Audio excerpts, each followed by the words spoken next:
Direct seeded rice conclave में शामिल हुए उत्तर प्रदेश के मुख्यमंत्री योगी आदित्यनाथ संबोधित कर रहे हैं, लिए चलते हैं। उसके पास भी लगभग कमोवेश यही क्षेत्रफल है। बाकी अन्य देश इससे काफी कम आते हैं, लेकिन जितना भी कृषि योग्य भूमि है दुनिया के अंदर, उसमें सिंचित भूमि की संख्या बहुत कम है लोगों के पास। अगर आप दुनिया के अंदर देखेंगे तो भारत दुनिया का एक ऐसा देश है जिसके पास 60% भूमि ऐसी है जिसके पास सिंचाई की बेहतरीन व्यवस्था है, सिंचाई की सुविधा जहां पर मौजूद है। दुनिया के अंदर बहुत सारे देशों में अगर आप जाएंगे, कृषि योग्य भूमि है लेकिन उनके पास सिंचाई की सुविधा नहीं है, उतनी अच्छी नहीं है। लेकिन भारत इस दिशा में भी बहुत सौभाग्यशाली है कि उसके पास ये सुविधा, प्रकृति प्रदत्त सुविधा पहले से है या उसके द्वारा हजारों वर्षों की इस विरासत के तहत तैयार भी की गई है। और यही कारण रहा है कि भारत के अंदर खाद्यान्न के उत्पादन के लिए प्राचीन काल से ही भारत का ऋषि ही नहीं, भारत का कृषि उस योग्य थी और भारत का कृषक, भारत का अन्नदाता किसान और भारत का कृषि वैज्ञानिक भी उतना ही आग्रही रहा है। ये जो कृषि वैज्ञानिक आज हम कहते हैं या जिसे आज वैज्ञानिक कहते हैं, यही प्राचीन काल का भारत का ऋषि रहा है, कोई ऋषि अलग नहीं है।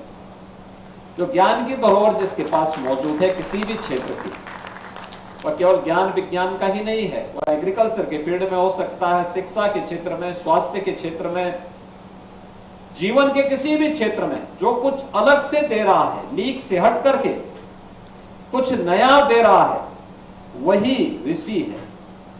और भारत की ऋषि परंपरा ने सदैव से इसका सम्मान किया है। अगर भारत के अंदर आप देखेंगे तो उत्तर प्रदेश इस मामले में सर्वाधिक सौभाग्यशाली है। मैं यहां पर जो हमारे कृषि वैज्ञानिक देश और दुनिया से आए हैं उन सब का ध्यान इस बारे में आकर्षित करना चाहूंगा कि भारत के अंदर कृषि योग्य भूमि कुल भारत के क्षेत्रफल का हमारे पास जो हिस्सा आता है मात्र 11% आता है। उत्तर प्रदेश के पास 11% भूभाग है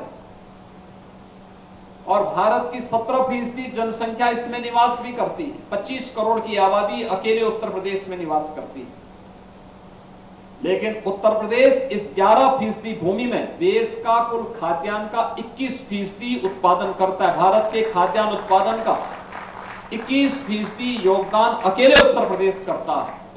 और उत्तर प्रदेश ने इस दिशा में पिछले आजादी के बाद पिछले 75 वर्षों में एक लंबी छलांग लगाई, एक लंबी छलांग लगाई। पिछले 11 वर्षों में देश के अंदर कृषि और कृषि के क्षेत्र में क्रांतिकारी परिवर्तन हुए हैं। क्रांतिकारी परिवर्तन इस दिशा में हुए हैं कि पहली बार हमारा ऋषि ये भी कहता रहा है, माता भूमि पुत्रोहम पृथिव्या, यानी ये धरती हमारी माता है, हम सब इसके पुत्र हैं। लेकिन हम खेती बाड़ी करते थे लेकिन धरती माता के स्वास्थ्य का ध्यान नहीं रखते थे। प्रधानमंत्री मोदी जी ने पहली बार सॉइल हेल्थ कार्ड अनिवार्य किया देश के अंदर, और भी फ्री में देश के सभी किसानों के लिए। भारत के अंदर किसानों को कृषि बीमा के साथ जोड़ा, भारत के किसानों को प्रधानमंत्री कृषि सिंचाई की योजना के साथ जोड़ा। भारत के अंदर लागत का 1.5 गुना एमएसपी अन्नदाता किसानों को देने की गारंटी प्रधानमंत्री मोदी जी ने दी। भारत के अंदर पहली बार भारत के 10 करोड़ किसानों को हर वर्ष प्रधानमंत्री किसान सम्मान निधि का लाभ भी प्राप्त होता है। यह अकेले भारत होगा जो अपने अन्नदाता किसानों को इस प्रकार की सुविधा का लाभ देता है। और उसी दिशा में आगे बढ़ते हुए उत्तर प्रदेश में, जो देश की आबादी का सबसे बड़ा राज्य है, देश के फूड बास्केट के रूप में जिसे आगे बढ़ाने के लिए हमारे पास तमाम प्रकार की संभावनाएं हैं, उस उत्तर प्रदेश के अंदर 11% भूभाग में हम देश के अंदर 21% खाद्यान्न का उत्पादन करते हैं। इसमें हमारे अब तक 4 कृषि विश्वविद्यालय राज्य सरकार की ओर से, 2 कृषि विश्वविद्यालय भारत सरकार की ओर से, 1 निजी कृषि विश्वविद्यालय और 89 कृषि विज्ञान केंद्र तो इसमें सहयोग कर ही रहे थे। 2018 में प्रधानमंत्री मोदी जी की अनुकंपा से यहां पर ईरी का यह सेंटर वाराणसी में खुल करके इसने एक बड़ी भूमिका का निर्वहन हमें किया है, उत्तर प्रदेश के लिए किया है, देश के लिए किया है।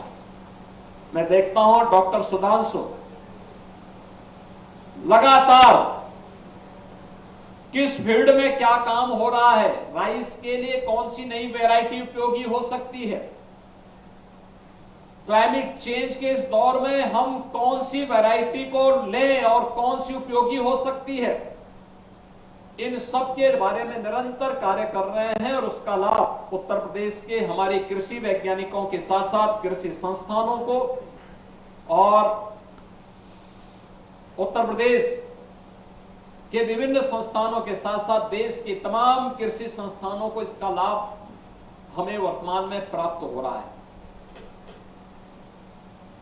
और मैं धन्यवाद दूंगा प्रधानमंत्री जी को कि आज उत्तर प्रदेश देश का पहला राज्य है